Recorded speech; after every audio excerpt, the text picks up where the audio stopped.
What's going on, everybody? I'm joined by Dave Jageler. Dave is the play-by-play voice for the Washington Nationals, and this is his first time winning the award. And we've had some internet issues, so this is our second time going through this. But thank you again, Dave, and congratulations on winning the award.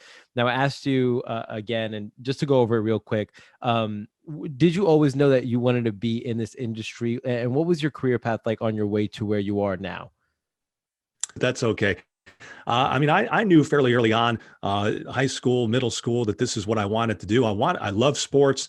I followed it. I wanted to be in it. I knew I wasn't going to be able to play at the highest level. So I took an interest in announcers and announcing. I'd listened and paid attention and critiqued and just tried to take different elements from the announcers that I listened to growing up. And if I happened to go to a game, I'd be sneaking a peek into the press box to try to catch a glimpse of the guys that I listened to on radio or watched on television. So I knew this is the path I wanted to follow.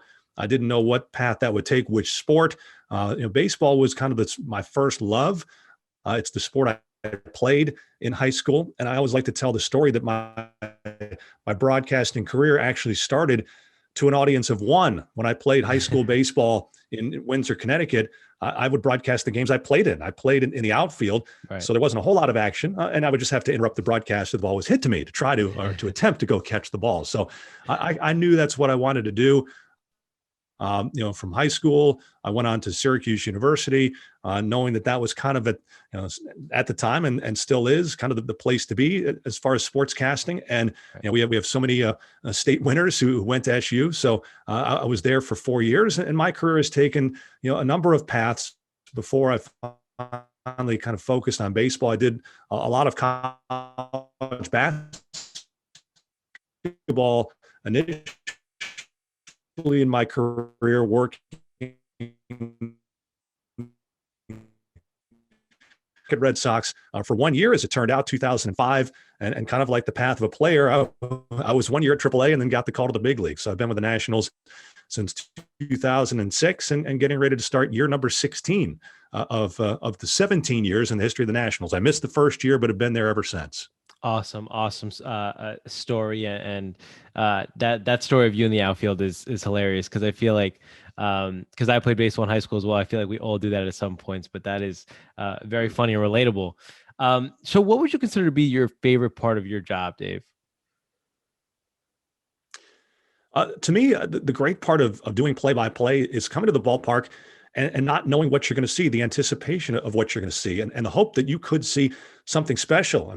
I've been blessed with the great pitchers on the Nationals. Max Scherzer's thrown a couple of no-hitters. He's at a 20 strikeout game. So you come to the ballpark, and it's not like you're following a script. Like if you're writing a sportscast, you don't know what you're going to see. You could see something you've never seen in a lifetime of watching baseball before. So that really keeps me going, that, hey, I've got to be good today, because you don't know that today could be an incredible broadcast, or something amazing could happen. You don't want to have an off day on that day. So you want to bring your A game every day. So that is what gets me pumped up every day. And honestly, in the 2020 season, on radio, I rely on the crowd so much. I try to let the broadcast breathe, and occasionally, you lay out and let the crowd noise, especially in big moments, kind of lift you up. And then when the ball's hit, and there's that swell of noise as the ball's going toward the wall and then ultimately over the wall. And as an announcer, you ride that wave of the crowd. And boy, did I miss that in 2020, and can't wait to get that feeling back. Maybe in 21 at some point with partial fans, hopefully, and hopefully in the very near future, having full ballparks all around the major leagues. Awesome. And I want to ask, like, what has been the greatest transition for you as a broadcaster, since COVID or without the fans? Well, a couple of things. Number one, especially for radio, you have so much freedom for storytelling. And, I try to do a ton of preparation, not only on the Nationals, but on the opposing team as well. And we really have missed, and I missed in particular, the interaction of being able to be in the clubhouse before the game, just to know the guys in your own team. There were probably 7 or 8 players on the 2020 Nationals that I have never met. Right. That's really, it's hard to believe. And it feels like you're doing a dereliction of duty, that you can't tell the story of this player, how, obviously you can read his stats, but, give me the story of this player, because everyone's got a journey to get to that point to the major leagues. But when you can't have that interpersonal interaction, then you don't get that. And then obviously just being able to be around the batting cage and talk to the hitting coach, or, find the pitching coach, or, talk to the first base coach about that night's pitcher holding runners, and, the things that I just did routinely that were taken away in 2020, desperately missing that. And it looks like it's going to be more of the same in 21. I mean, you just can't do that in a group Zoom call with a whole bunch of reporters. This is stuff that you want to get on a one-on-one basis. And as far as the mechanics of calling the game, I mentioned, not having the crowd, sometimes you have to, that buzz in the background of the crowd noise, and then calling games off monitors, which we all did for the road games. You find that your eye is much quicker than the camera. When a ball is hit and the ball is hit sharply, your eye naturally follows the ball and you see what happens and you describe what happens. Right. But on a ground ball or a low line drive in the infield, if it's hit anywhere hard, by the time the camera monitor that you're watching switches, what's happened has already happened. Right. I mean, the infielder, maybe missed it, maybe made an error, maybe it just went by him. You don't know. You're almost like a detective. You have to try to figure out based on clues what happened. And there was one occasion I got burned. You almost never see a ball hit the second base bag. Well, I'm watching, and the ball's hit sharply up the middle. The time the camera switched, the infielder reacted kind of awkwardly, going back to that the ball actually hit the second base bag and redirected over his opposite shoulder. And that explained why he kind of approached the ball awkwardly. Never saw it until we saw it on the replay. And that's a challenge, trying to, not having control of what you want to watch. Like if there's a ball in the gap, there are things I want to watch. I want to watch where the relay man is set up. I want to watch the position of the base runners. I want to watch the base coach and whether he's waving a guy in or has his arms up for the stop sign. All things I can do when I'm at the ballpark, and I can focus on what I want to see. But when you're calling it off a camera, you're relying on what you're being shown at the time. And when you're watching at home, it's no big deal because the announcer is telling you what's happening, what you can't see. But when you're the announcer trying to determine what's happening and you can't see, that makes it a little more challenging. Yeah, that's very interesting to hear because I never thought about that. As you said, like you'll be live in person for the home games, but the away games, like you said, your eye is quicker than the camera. So that's a very interesting perspective to hear about. So again, tangible or intangible, Dave, what would you consider to be the highlight of your career thus far? Oh, that's an easy one. And it was fairly recent. It was the 2019 run to the World Series championship for the Nationals. And, thankfully, I don't know if there was some kismet with Howie Kendrick. He gave me my two favorite calls in my career in the division series. Game 5 against the Dodgers, the Nationals had been 4 times to the division series and had lost all 4 times.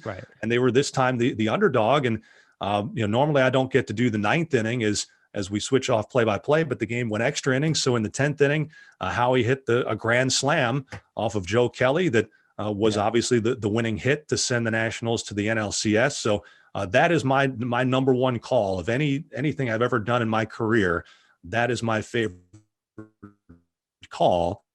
And then Howie kind of reprised that in Game 7 of the World Series, his 7th inning home run off the foul pole that turned a 2-1 deficit into a 3-2 lead. Now, it wasn't like a game-ending home run, but it ultimately was the game-winning home run because that flipped the lead that they would never relinquish. So those 2 calls are number 1 and 2 on the list, both by the same player. And obviously, getting to live that journey of being a wild card team and 5 games that they faced elimination, trailing in all 5, coming back late in multiple games to win the World Series. That was an incredible experience. And then just to be around the team as they celebrated that, to fly back to Washington and be greeted after winning the championship and then having the parade and the rally. The one thing that team missed was opening day 2020. They never got to have that. It kind of put the bow on the celebration to have the sold out crowd raise the championship banner and get that final salute. Most of the team came back for 2020, but as the 21 season is now in spring training, getting ready to start, a lot more members of that 19 team have either moved on to retirement or to other ball clubs. So, Right. when the team ultimately has fans back in the stands, it's not going to be quite the same. And obviously they raised the championship banner prior to opening day in July of 2020 with nobody there. Right. I may have stood and cheered, but that's not the same effect as 40,000. Right. And those are some incredible moments and an incredible run. It's also really cool because, most broadcasters don't get to, call or see their team win a championship. So that must have been really special for you as well. Dave, what is the best piece of advice you can give someone who is thinking about pursuing a career in the sports media industry? Well, things are, wait for COVID. Things are very, very tough in the industry right now. And this has impacted people in every walk of life, but certainly in our business. Right. From my experience and kind of breaking the big step of the way was networking. Right. The jobs that I had along the line to get to the major leagues, I acquired because I knew somebody in the hiring process. So you never know who you're going to meet along the way as you're trying to break in. Someone you meet just in a random interaction could be someone who could be able to help you down the line. So I think networking is a very, very key element. And if you're trying to break into any sort of on-air work, anything on air, whether, if you want to focus on baseball, don't just try to get baseball jobs. Any on-air experience that you can get, and whether it's doing any sport or even if it's just being on camera or on mic on the radio, getting comfortable being on the air, whether that's doing news or weather, anything you do on the air will help you get better and get repetitions and learning how to be comfortable in front of a microphone and in front of a camera. That it doesn't just have to be in sports. So those are always my pieces of advice to youngsters trying to get into it. And in baseball specifically, I get some different minor league guys that send me things, and I try to, critique and pass along things. People did that for me, so I try to do the same. And one thing I always listen for, and some people struggle with early, when you're working in radio, you're taught that the dead air is bad. Like if you're doing a sportscast or anything on camera, you don't want dead air. But in baseball, if you're doing a 3-hour broadcast and you're doing a minor league game by yourself, and you're the sole voice, you got to let the game breathe and take a breath. If you're filling every single moment in between every single pitch, you're going to drive your listening. It's going to be like a tune-out factor. Right. So you could have 10 great stats, but how many listeners are going to remember all 10 of those stats? But if you give them one really good note, they're more likely to remember that than if you give them 10, they're going to forget all 10. So, pick your spots, learn to let the game breathe. And I think that obviously with the crowd, you want to let the crowd play a factor in that. A little harder when there's really total silence behind you. But those are a couple of pieces of advice I like to pass along. Yeah, and that's great advice. And something I've heard on a lot of these interviews is, like you mentioned, like get those repetitions in. Try to learn how to do a bunch of different things. Don't be, one track minded. Be multifaceted, and don't be too picky with that first job. So I've heard all of those things, like you said right there. But those are all the questions I have, Dave. Thank you again, and congratulations. If you want to shout anyone out or leave us with any closing remarks, you could go ahead and do that now.